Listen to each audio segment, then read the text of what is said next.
So let's talk about the AI boom. It's this incredible revolution that's supposed to change, well, everything.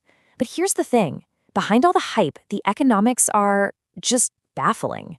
We're talking about how a really cool chatbot somehow spiraled into a $7 trillion gamble in just a couple of years. Let's get into it.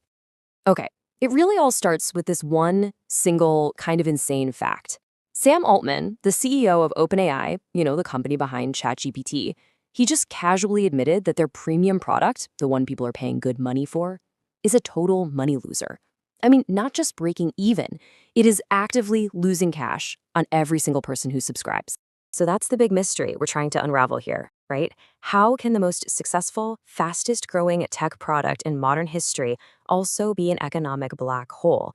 And more importantly, how long can that possibly go on before something has to give? To understand that, we have to rewind a bit. So how did we get here? It all kicked off on November 30th, 2022. OpenAI quietly launched what they called a research preview of a chatbot. They called it ChatGPT, and yeah, nothing has really been the same since. Now, what's really wild about this is just the sheer speed. I mean, look at this. It took just 5 days to hit 1 million users, then only 2 months to get to 100 million. This wasn't just another app growing fast. It was a global phenomenon, an adoption rate the tech world had literally never seen before. And this really puts the scale of that explosion into perspective. It took Instagram 2.5 years to get to where ChatGPT got in 2 months. It took Facebook 4.5 years. This wasn't just a new app, you see. It was a fundamental shift that caught everyone, especially the competition, completely flat-footed. And what was happening inside the walls of Silicon Valley's biggest companies? Absolute, unadulterated panic. Seriously, over at Google, executives were having a total meltdown. They had actually invented the core technology. The T in GPT stands for transformer. That's a Google invention. But they were just too afraid of bad press and potential lawsuits to release it to the public. OpenAI, on the other hand, had no such fears. They just shipped it. And that panic? Well, it triggered the next phase, the great AI gold rush. A tsunami of cash was suddenly unleashed that made money itself feel, well, almost meaningless. The starting gun was really fired by Microsoft. They threw $10 billion at OpenAI. And just like that, every venture capitalist on the planet had to have an AI company in their portfolio. It didn't matter what it did. If you had AI in your slide deck, you were getting funded. The whole climate just became absurd. You had startups with no product, no revenue, just a team and a pitch deck, and they were raising hundreds of millions of dollars. The entire due diligence process pretty much became this. You just mention AI, and investors would practically scream, "Shut up and take my money." But all that money was flowing to one very specific place: GPUs.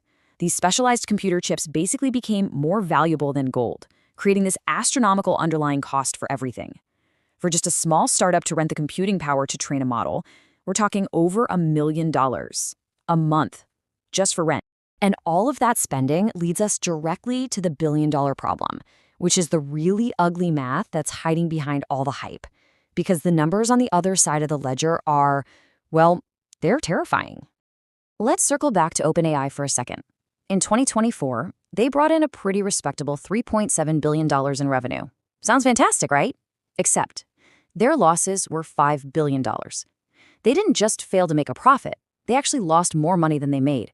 The more successful they got, the more money they burned. Okay, now zoom out. The entire industry forecast to build out all the data centers, the power grids, the cooling, everything needed to support this AI revolution by 2030 is a staggering $6.7 trillion. That's trillion with a T. It's an almost incomprehensible amount of money. And this chart illustrates the problem perfectly. To justify that kind of spending, the AI industry needs to be pulling in $2 trillion in annual revenue by 2030. Where is it right now? It's sitting at around $200 billion. That is a 10 times gap that somehow needs to be closed in just a few years. So when these kinds of projections were presented internally, the reaction from some of the more skeptical board members was reportedly something along these lines. It's not a business plan. It's basically a prayer. It's a bet that assumes this meteoric, completely uninterrupted growth against absolutely astronomical costs. And at the exact same time these huge financial cracks were appearing, so were the technical ones. The magic of AI started to show its flaws. And that led to some embarrassing mistakes and a tidal wave of legal challenges. So the core technical problem has this great name, hallucination. And it's really just a polite text-speak way of saying the AI confidently lies. It just invents facts out of thin air, it cites fake research papers, and it makes up legal cases that never ever happened. And these hallucinations started having real-world consequences. A Google AI famously told users to put glue on their pizza, a fact it apparently learned from a Reddit joke. And this kind of stuff was happening while major content creators, everyone from the New York Times to Getty Images to authors and artists, began suing these companies for training their models on copyrighted work without asking permission. Okay, so you've got insane losses, impossible growth targets, and a flawed product that's facing massive lawsuits. I mean, this looks like a classic bubble, right? So, why hasn't it popped yet? And what on earth could be the trigger? Now, this is really interesting because it highlights the key difference from the dot-com bust back in 1999. Back then, the bubble was funded by venture capitalists betting on startups that had zero revenue. Today, this bubble is being funded by the biggest, most profitable companies on Earth. We're talking Microsoft, Google, Amazon. They're not investing for profit. They are investing out of pure fear, the fear of being left behind and becoming the next BlackBerry. So, if fear is what's keeping the money flowing, how does it all end? Well, historically, bubbles burst in one of three ways. 1. The money just disappears because of outside economic forces. 2. A massive, embarrassing meltdown happens, like an FTX-level scandal that just erodes all confidence. Or 3, and this might be the most likely one of the giants finally blinks and says enough. We're not there yet, not even close. Right now, the spending continues, the hype is still absolutely deafening, and no one is willing to fold their hand. We're not at the explosion. We're in that moment of quiet tension, the deep inhale just before the scream. And that leaves us with the ultimate question. This bubble, it won't burst because of hype or losses alone.